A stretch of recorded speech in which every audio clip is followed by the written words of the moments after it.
दोस्तों कैसे हो? उम्मीद करता हूँ अच्छे होंगे। आज का पैराग्राफ कल के आगे से। तो टार के निर्माण संबंधी सिद्धांत।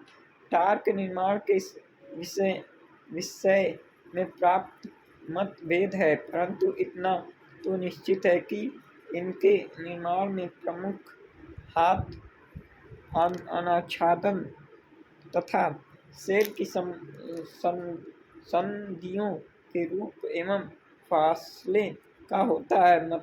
मतभेद केवल उसके निर्माण संबंधित प्रकरणों के विषय में ही है। इंग्लैंड के डॉक्टर मूर के टार की उत्पत्ति के विषय में निर्मित सिद्धांत उल्लेखनीय है।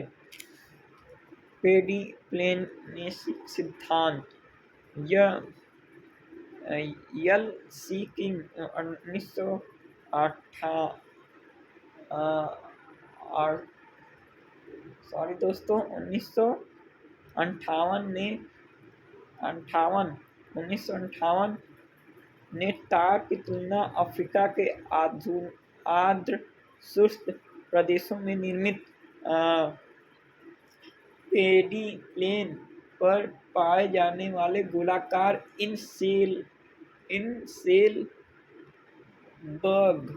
इंसेलबर्ग एवं केसिल कापीज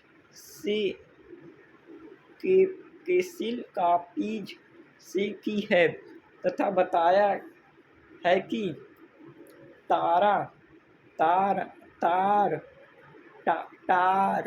का निर्माण डेविस द्वारा प्रतिपादित सामान्य अपवर्तन चक्र के दौराने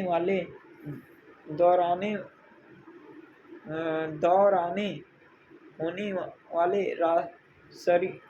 सरिता अर्ध कर्तन तथा जल विभाजकों के नष्ट होने के कारण नहीं होते हैं, बल्कि इनका निर्माण लंबे समय तक होने वाले अपक्षय के कारण होता है। किंग के इस वक्तव्य में कुछ तथा स्वीकृत योग्य नहीं है। पेडी प्लेन की अपरिच्छेदिका अवतरण होती है, जबकि डॉक्टर मूर के जिन भागों के ऊपर टार दृष्टिगत होते हैं वे उत्तर ढाल वाले हैं। अफ्रीका की स्थलाकृति को ही पेडी प्लेन्स का प्रतिफल सभी लोग नहीं मानते हैं। वास्तव में अफ्रीका विशिष्ट स्थलाकृति का निर्माण ही अपक्षय तथा परिवहन के विशिष्ट प्रक्रमों द्वारा हुआ माना जाता है। अपक्षय सिद्धांत। डी एन लिंटन ने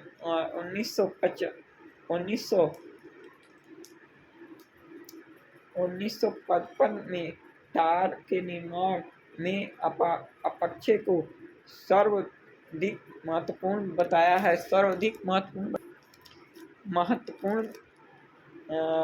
है। लिंटन के अनुसार टार के निर्माण में दो अवस्थाएं होती हैं।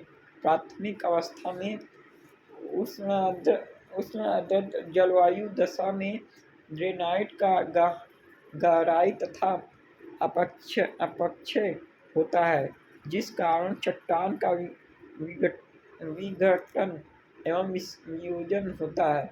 यह विघटन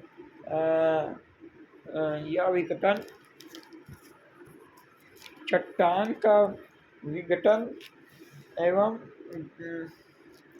वियोजन होता है। यह विघटन चट्टान के जोड़ों संधियों के फासले पर आधारित होते हैं। जब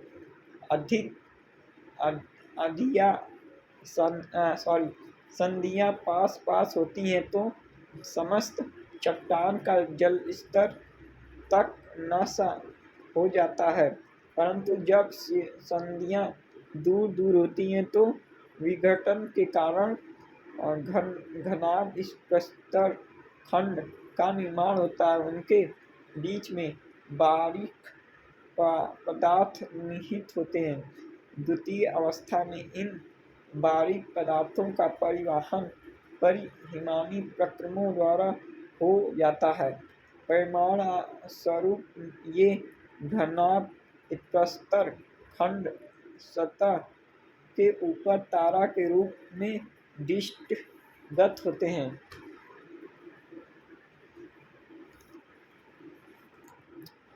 परिमाही सिद्धांत पारमर तथा नेशनल 1962 ने तारा के निर्माण के विषय में परिहिमानी जलवायु तथा प्रक्रमों को सर्वप्रमुख बताया है। प्रारंभ में ग्रेनाइट सतह पर स्थित मृदा संपर्ण की क्रिया द्वारा परिवहन हो जाता है और ग्रेनाइट सतह गगन हो जाती है, जिस पर हिम द्रवण के कारण तुषार अपक्षय प्रारंभ हो जाता है।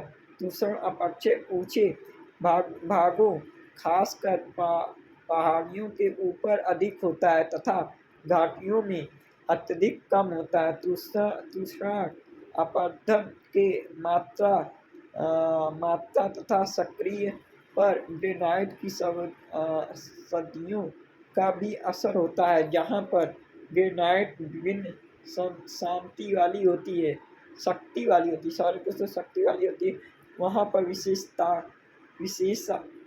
विशेषात्मक अपक्षय मृदा संपर्ण के कारण विघटित पदार्थों का परिवहन हो जाता है तथा शेष प्रस्तर खंड तारा का रूप ले लेता है। दोस्तों, जहाँ पर ग्रेनाइट समान शक्ति वाली होती है, जहाँ पर तारा का निर्माण संभव नहीं हो पाता। कागर निर्वातन के कारण भी तारा का नाश हो जाता है। रांची टार की उत्पत्ति।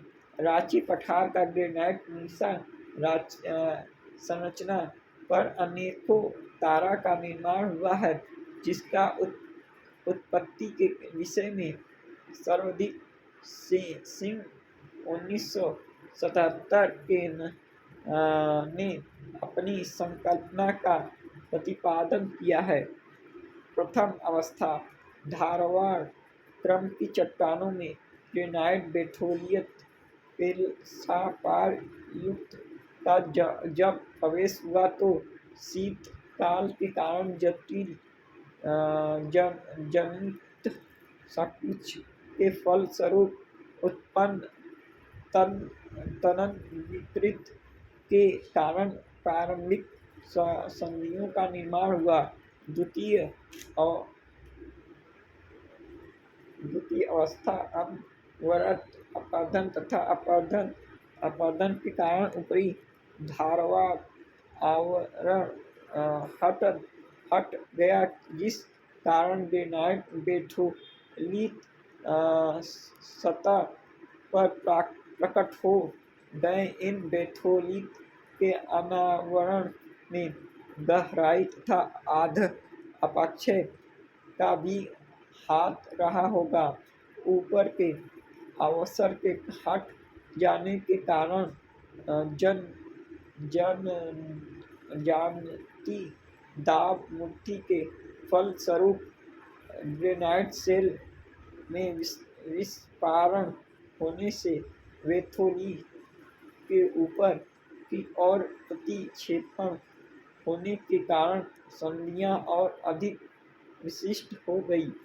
तृतीय अवस्था तरशियरी युग में के उत्थान के कारण बेथोलिथिक गुंबदों की पूर्व स्थिति संधियों में और आर्थिक विस्तार हो गया। परिणाम स्वरूप चट्टान बड़े बड़े टुकड़ों में विघटित हो गया। विस्तृत गूलन के कारण भौतिक एवं रासायनिक अपक्षय से जन जनती पठार हटा लिया गया, जिसका कारण ग्रेनाइट के टुकड़े एक दूसरे के ऊपर टार्क के आकार में एकत्रित हो गए। विभिन्न प्रकार की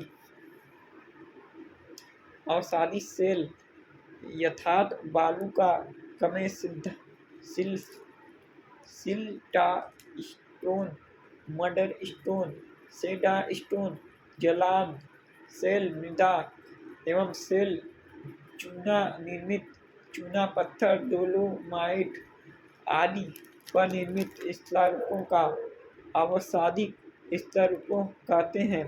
कभी कभी किसी खास प्रकार की अवसादी सेल का स्थलीकृत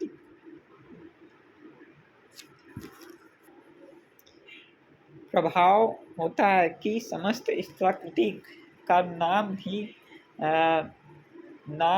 ही सब उसी के आधार पर कर दिया जाता है।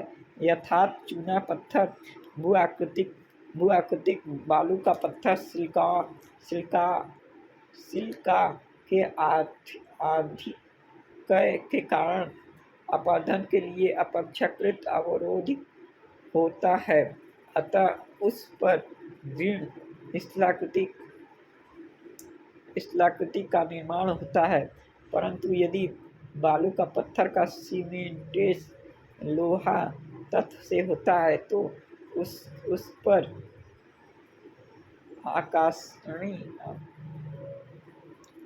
आकाशीकरण तथा जलीय अपरदन अधिक होता है। जल चीका तथा सेल चट्टानों अधिक अपरदित होने के कारण निम्न उच्चावच को जन्म देता है। जल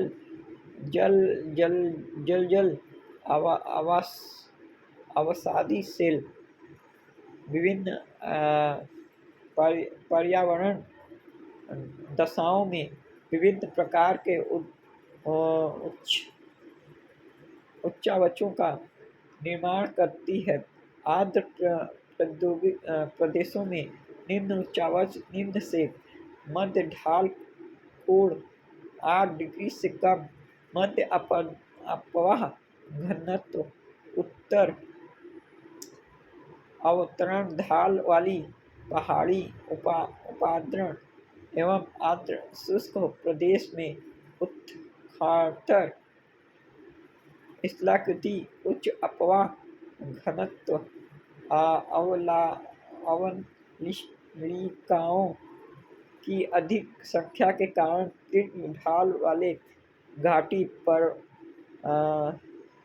पसवर 30 डिग्री से 60 डिग्री आदि चूनेदार सेल, चूना पत्थर, डेमोग्राफी चाक पर आर्द्र दशाओं में धुलने क्रिया आदि होते हैं, जिसका कारण कार्स्ट स्थलाकृति का निर्माण होता है। आर्द्र उष्णकटिबंधीय भागों में दो विशिष्ट प्रकार की कार्स्ट स्थलाकृति का निर्माण होता है, जमैका तथा क्यूबा के कॉकपिट क्षेत्र में गोंद कार्स्ट, जिसमें खड़े ढाल वाली गोलाकार पहाड़ियाँ होती हैं, तथा चीन एवं वियतनाम में टावर कास्ट, जिनमें लंबवत तथा 30-100 मीटर तक ऊंचाई वाले पतले स्तंभ पाए जाते हैं, जहां पर बालू का पत्थर सेल या सिल्क स्टोन के ऊपर होते हैं।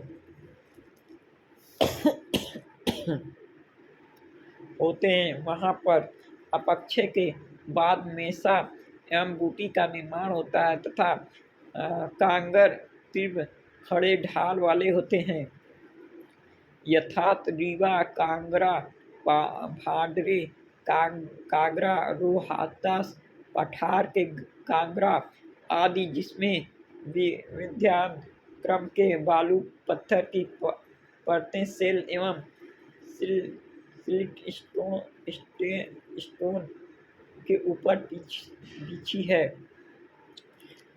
तो इसी के साथ मैं दोस्तों ये वीडियो को विराम दूंगा। आगे का पैराग्राफ कल पढ़ूंगा। तो और ज़्यादा जानने के लिए सब्सक्राइब कर लीजिए, बेल आइकन दबा लीजिए, और अच्छा लगे तो लाइक करें, ना अच्छा लगे तो डिसलाइक कर दें। जो और थोड़ा मैं अपने चैनल को, मेरे चैनल को थोड़ा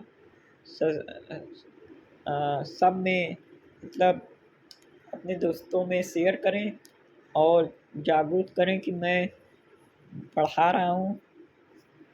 तो प्रभात कुमार जायसवाल आपसे विराम चाहता है। जय हिंद, जय भारत।